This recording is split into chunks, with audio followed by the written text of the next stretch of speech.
The Tree by H.P. Lovecraft.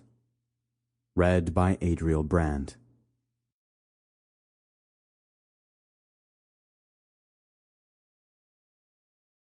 On a verdant slope of Mount Monstrous in Arcadia, there stands an olive grove about the ruins of a villa.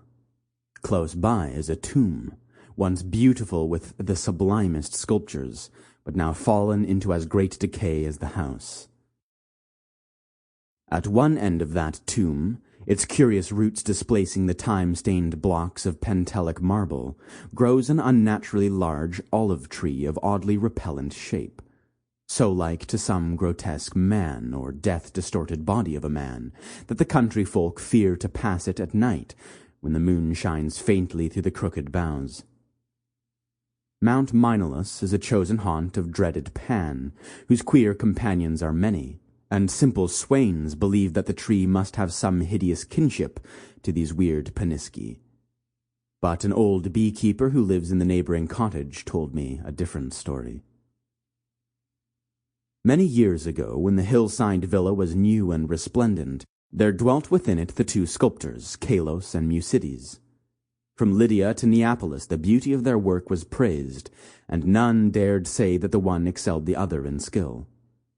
The Hermes of Kalos stood in a marble shrine in Corinth, and the Palace of Musides surmounted a pillar in Athens near the Parthenon. All men paid homage to Kalos and Musides, and marveled that no shadow of artistic jealousy cooled the warmth of their brotherly friendship. But though Kalos and Musides dwelt in unbroken harmony, their natures were not alike. Whilst Musides revelled by night amidst the urban gaieties of Tegea, Kalos would remain at home, stealing away from the sight of his slaves into the cooler recesses of the olive grove.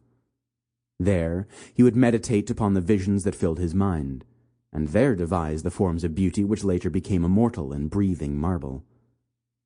Idle folk, indeed, said that Kalos conversed with the spirits of the grove, and that his statues were but images of the fauns and dryads he met there, for he patterned his work after no living model.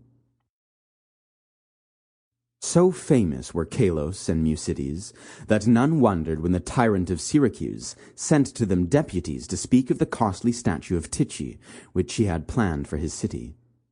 Of great size and cunning workmanship must the statue be, for it was to form a wonder of nations and a goal of travelers.